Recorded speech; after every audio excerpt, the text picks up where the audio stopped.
while we're doing the work, you can see like the kids' faces are all like planted to the window and they're excited. They get to see all the equipment running. I think they get so much excitement out of just the construction of it all.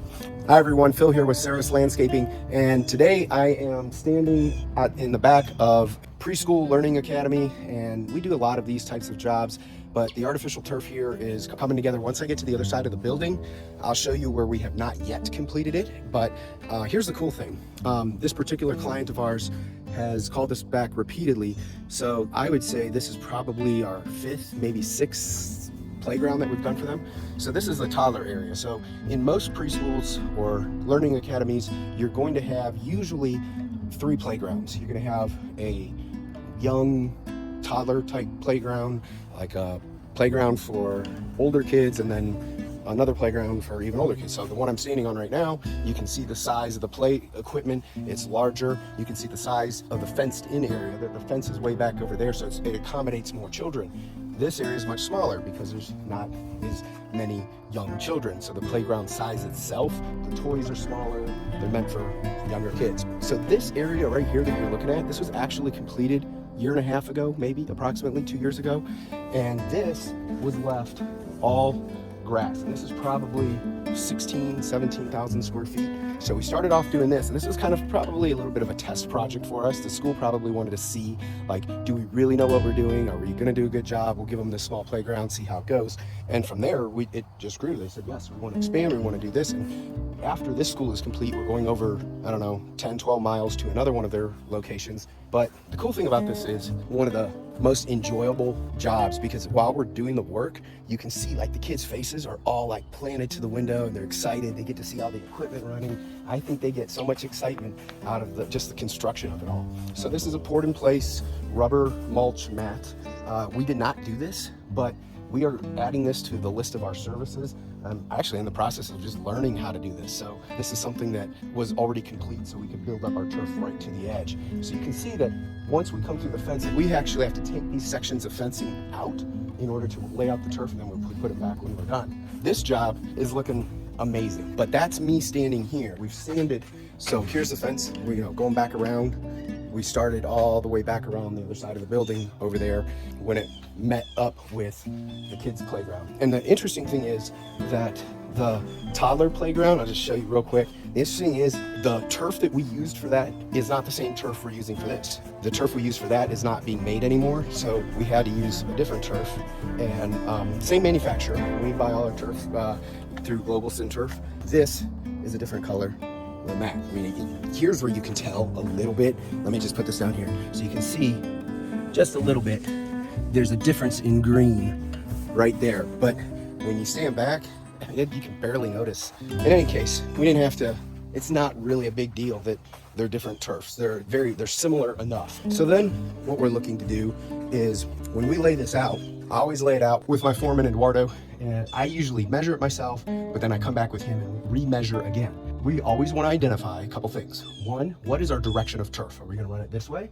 Are we going to run it this way? We usually, in almost every case, we want to run the turf perpendicular to the building. So the building's right here behind me, so I'd want to run the turf this way. But what happens in a building like this, where it actually has 3 sides? It means you're going to end up with some really long pieces, probably in this case pieces in excess of 100 feet. So we have to make butt seams, and you can make any joke out of that you like, but it just means we have to butt 2 pieces together. We do that frequently. That you'll see that there are tools out there that cut it like in a letter S. You can notch it, which is called like a zipper seam. So we have a couple different ways that we do that. I don't really make that call. To be honest, I leave that up to my foreman, and he makes that call on how best he decides. This one's gonna be kind of cool. So we're finished with probably about 60% of everything. But the cool thing about this area is this sidewalk here that I'm standing on, from this point, this piece is actually gonna get cut out. We're gonna build in a concrete path that goes down through where the machines are to that fence over there, down that fence probably 50 feet. It's going to meet up right here with this concrete, and you can see we're going to curve it at every corner. See, I even wrote my name on it, so the guys would know that it was me that told them to make the curve this way. And these kids are going to take their bikes, like this little red bike here, and they like to race them. So this is going to give them like a whole racing track around here, and then in between the concrete areas we will fill in with the turf. So I mentioned to you that one of the things that we look for is turf direction. Are we laying it in the best direction? One of the things to know about turf is that turf is directional. Turf has a direction. This turf naturally is laying back.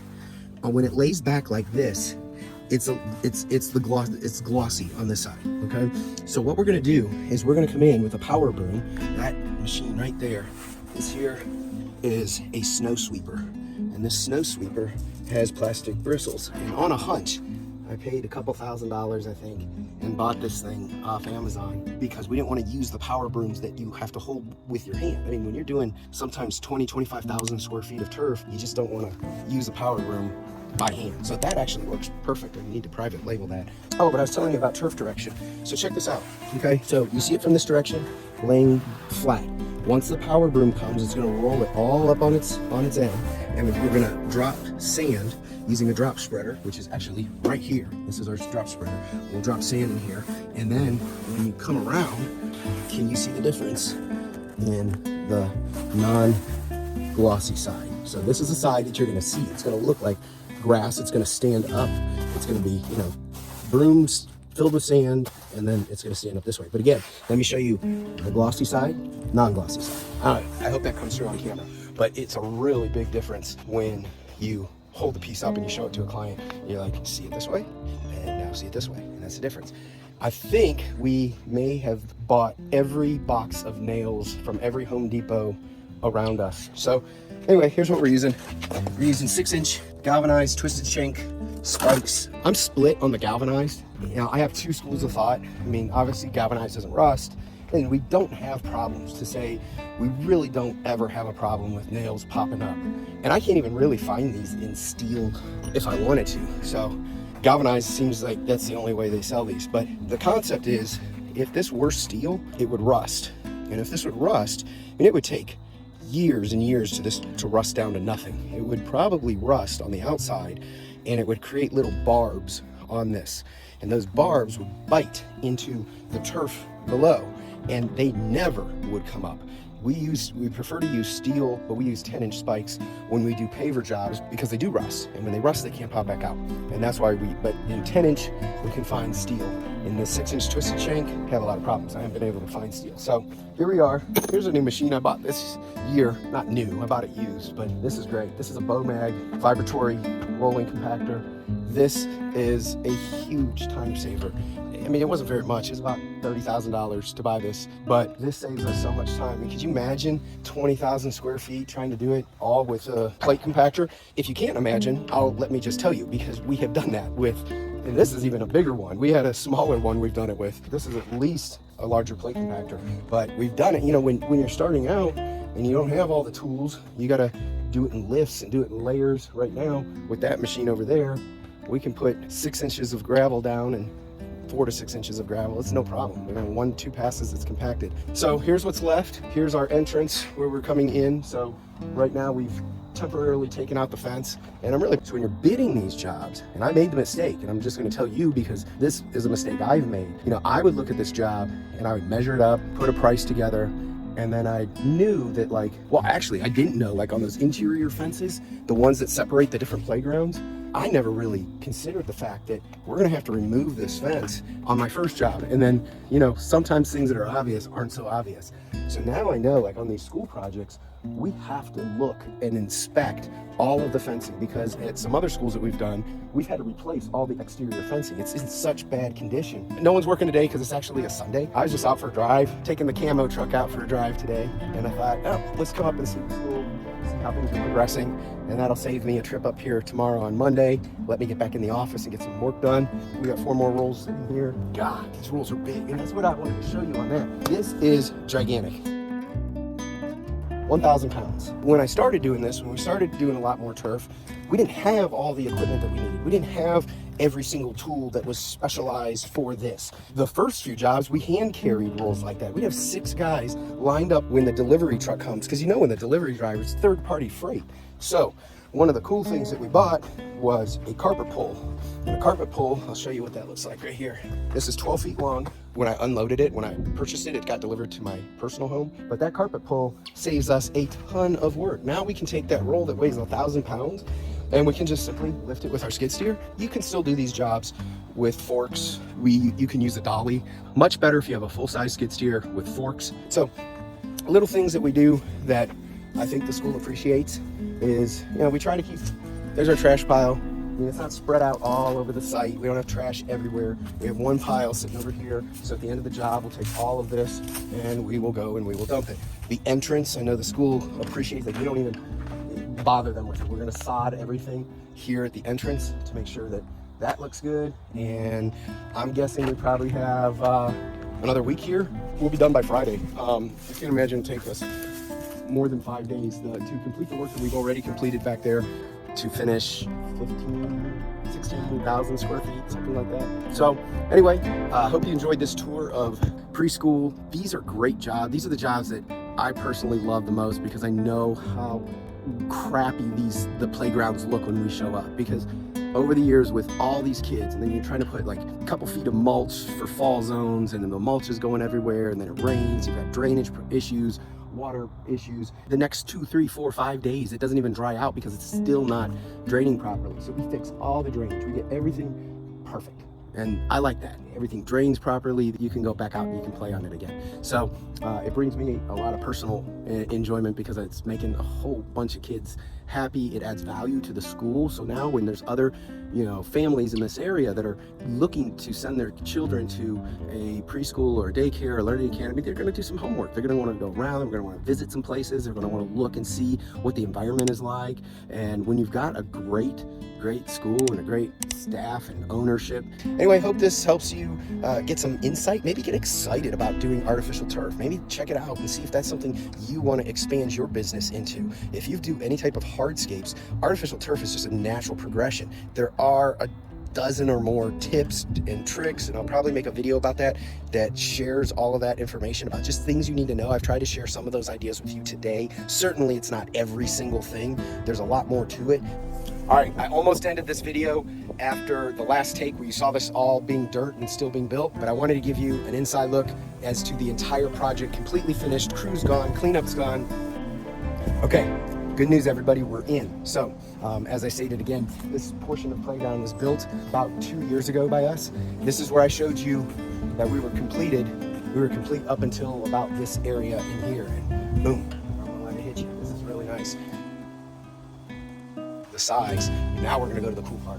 So I like the little soccer nets. That's pretty cool. Sometimes you have to learn to be something you didn't intend to be, like fence installers. Fence back in, we core drilled, we changed its location. So the old fence started right here, where my foot is, down here. Okay. What we did, in order to line it all up nicer to this door, is we moved the fence. Well, it sounds easy, but we had to, in order to do that, you have to know how to core drill this. So we just rent the machine. You can rent it at Home Depot, or any big box store, and the fence goes back in. And the guys do a wonderful job of stretching it, tying it, making it safe. Really happy about that. Okay, so this is the exciting part. This is the part that I've been wanting to show you. This, you did see it was dirt. And now as we come around, remember I was mentioning that bike path where they were gonna be able to take the bikes? Well, look at this. This is so incredibly cool. These kids can now race all the way around this area. And look how cool this is. They've got different signs, stop signs. Here we go, look at that. Man, this track is like bright white new concrete, gorgeous green grass and this turf in the center, gorgeous turf up to all the fence. And then we finish out the project. Here we go. Yeah. I'm not trying to play Mr. Rogers here, like ding, ding, ding, here comes the choo-choo train. Unless there's a need for a show like that, then I guess I could do that. So this is a very, very, very heavily weighted relationship-based project. So this is something that my marketing doesn't have to worry about. I don't have to throw any marketing dollars at it. This is a great client of mine, and when he's ready, he'll call me. They will be able to increase their capacity for students and go to maximum capacity, and that'll make them more profitable. And that's a good thing. So, and the kids that look out the window like that, they get to come out here and play. Look at all these toys. Yeah, lawnmowers, pink lawnmowers, little bikes. I mean, it's just such a cool, I'm full of pride because I know we did it absolutely correctly. The seams are beautiful. The drainage, how they set it, and the things that they had to do that you can't see now, but it's all happening underground. that had to be done perfectly. That is the culture of our company.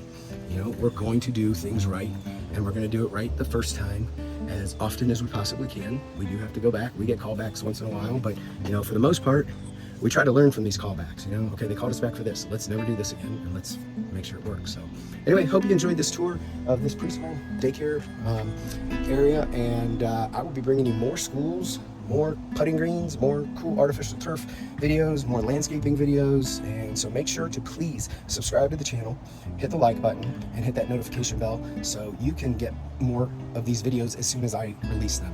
And that helps me out a lot, grow my business. I'm about 1,900 subscribers right now, so I would like to see that number go to about 5,000 in the next 6 months. If that's, I don't know, is that realistic? Possibly, probably. So I'm going to try to be posting a lot more. In any case, hope you enjoyed it. Have a great day. Bye.